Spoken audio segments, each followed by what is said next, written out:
అందరికీ నమస్కారం అండి. ఈరోజు మనము కార్తీక పారాయణం 5వ అధ్యాయంలో ఉన్నాము.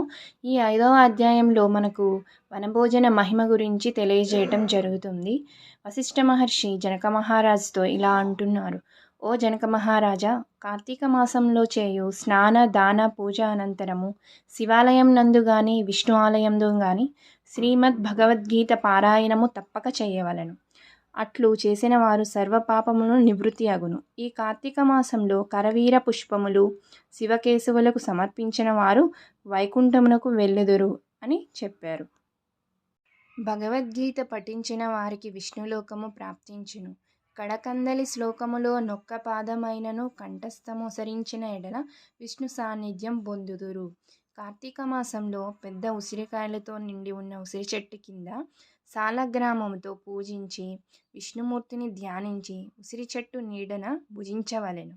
బ్రాహ్మణులకు కూడా ఉసిరి చెట్టు కింద భోజనం పెట్టి దక్షిణ తాంబూలాలతో సత్కరించి నమస్కరించవలెను. వీలును బట్టి ఉసిరి చెట్టు కింద పురాణ కాలక్షేపం చేయవలెను. ఈ విధంగా చేసిన బ్రాహ్మణకు నీచ జన్మము పోయి నిజరూపము కలిగెను అని వశిష్ఠుల వారు జనక మహారాజుకు చెప్పారు. అప్పుడు జనక మహారాజు ఇలా అన్నారు.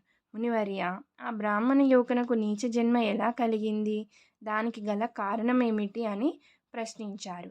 దానికి వశిష్ఠ మహర్షి వారు ఈ కథను ఇలా చెప్పారు. రాజా, పూర్వము కావేరీ తీరమందు ఒక చిన్న గ్రామము కలదు. ఆ గ్రామంలో దేవశర్మ అను బ్రాహ్మణుడు కలడు. అతనికి ఒక పుత్రుడు ఉన్నాడు. అతని పేరు శివశర్మ.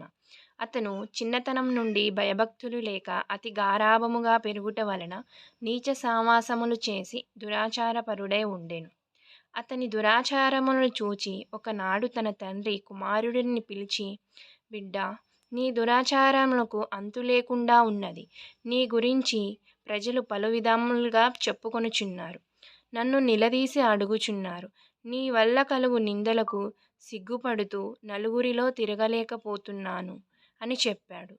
కావున నీవు కార్తీక మాసమున నది స్నానం చేసి శివకేశవులను స్మరించి సాయంకాల సమయమున దేవాలయంలో దీపారాధన చేసిన ఎడల నీవు చేసిన పాపములు తెలుగటియే కాక నీకు మోక్షప్రాప్తి కూడా కలుగును అని చెప్పాడు తండ్రి. అప్పుడు కుమారుడు, తండ్రి, స్నానం చేయుట వంటి మురికిపోవుటకే మాత్రమే కానీ స్నానం చేసి పూజలు చేసినంత మాత్రాన భగవంతుడు కనిపించునా? దేవాలయంలో దీపములు వెలిగించిన లాభమేమి? వాటిని ఇంటిలోనే పెట్టుట మంచిది కదా అని వ్యతిరేకార్థములతో పెడసరంగా మాట్లాడటం చేశాడు.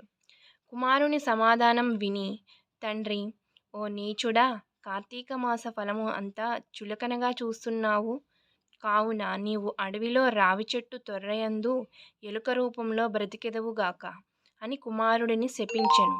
ఆ శాపంతో కుమారుడు శివశర్మకు జ్ఞానోదయమై భయపడి తండ్రి పాదములపై పడి, తండ్రి, క్షమించుము. అజ్ఞానాంధకారంలో పడి దైవమును దైవ కార్యములను ఎంతో చులకన చేసి వాటి ప్రభావాలను గ్రహించలేకపోతిని. ఇప్పుడు నాకు పశ్చాత్తాపం కలిగినది. కావున నాకు శాప విమోచనం అయ్యే విధానమును చెప్పండి అని అడిగాడు. అంతట తండ్రి, బిడ్డా, నా శాపమును అనుభవించుచు మూషికవై పడియుందువు. నీవు ఎప్పుడైతే కార్తీక మహత్యమును వినగలవో అప్పుడు నీకు శాప విమోచనం కలిగి పూర్వదేహము లభించును.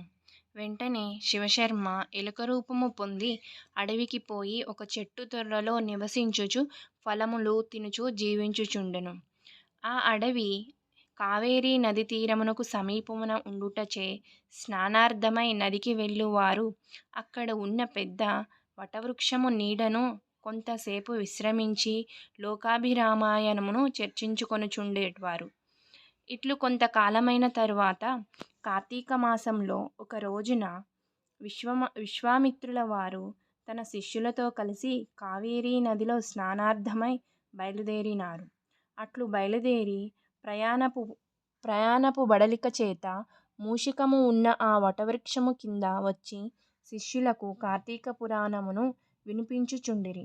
ఈలోగా చెట్టు తొర్రలో నివసించుచున్న మూషికము వీరి దగ్గరున్న పూజా ద్రవ్యములలో ఏదైనా తినే వస్తువు దొరుకుతుందేమోనని బయటకు వచ్చి చెట్టు మొదట నక్కి ఉండెను.